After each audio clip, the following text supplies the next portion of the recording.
വാർത്തകൾ ആദ്യമേ അറിയാൻ പ്രൈം ന്യൂസ് മലയാളം സബ്സ്ക്രൈബ് ചെയ്യൂ. കന്യാകുമാരിയിൽ വാക്കുതർക്കത്തെ തുടർന്ന് ഭാര്യയെ വെട്ടിക്കൊന്ന ശേഷം ബാഗിലാക്കി ഉപേക്ഷിക്കാൻ പോയ ഭർത്താവിനെ പിടികൂടാൻ കാരണമായത് പരിസരത്തുണ്ടായിരുന്ന നായയുടെ അസാധാരണമായ കുര. മരിയ സന്ധ്യ എന്ന യുവതിയാണ് കൊല്ലപ്പെട്ടത്. ഇവരുടെ ഭർത്താവ് മാരിമുത്തുവിനെയാണ് പോലീസ് അറസ്റ്റ് ചെയ്തത്. കഷ്ണങ്ങളാക്കി ബാഗിൽ സൂക്ഷിച്ച നിലയിലായിരുന്നു യുവതിയുടെ മൃതദേഹം കണ്ടെത്തിയത്. മരിയയുടെ മൃതദേഹം 3 കഷ്ണങ്ങളാക്കി മുറിക്കുകയും ബാഗിലാക്കി കഴുകിയ ശേഷം തിരിച്ചു കൊണ്ടുവരുന്നതിനിടെ ഇക്കാര്യം നാട്ടുകാരുടെ ശ്രദ്ധയിൽപ്പെടുകയുമായിരുന്നു. ബാഗുകളുമായി പോകുകയായിരുന്ന മാരിമുത്തുവിന് നേരെ സമീപത്ത് നിന്ന് നായ കുറിച്ച് ബഹളം വെച്ചു. ഇതോടെയാണ് നാട്ടുകാർക്ക് സംശയം തോന്നിയത്. ബാഗിൽ എന്താണെന്ന നാട്ടുകാരുടെ ചോദ്യത്തിന് ഇറച്ചിയാണെന്നായിരുന്നു മറുപടി. പിന്നാലെ മാരിമുത്തുവിനെ തടഞ്ഞു നിർത്തിയ നാട്ടുകാർ പോലീസിൽ വിവരം അറിയിക്കുകയായിരുന്നു. തുടർന്ന് പോലീസ് എത്തി നടത്തിയ പരിശോധനയിലാണ് ബാഗുകളിൽ നിന്ന് മരിയയുടെ മൃതദേഹം കണ്ടെത്തിയത്.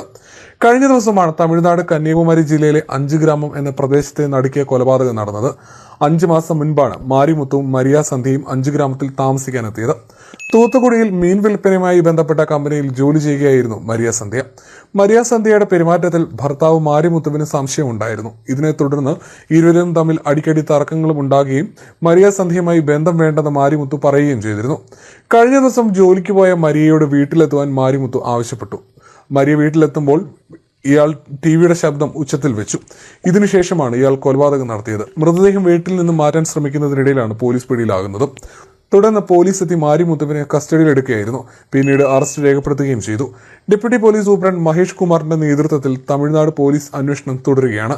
മരിയയ്ക്കും മാരിമുത്തുവിനും 2 മക്കളാണ്. കോൾ ടാക്സി ഡ്രൈവറായി ജോലി ചെയ്യുകയാണ് മാരിമുത്തു. തിരുനെൽവേലി ജില്ലയിലെ തച്ചനല്ലൂർ പോലീസ് സ്റ്റേഷനിൽ 2022 രജിസ്റ്റർ ചെയ്ത കേസിൽ പ്രതിയാണ് മാരിമുത്തു.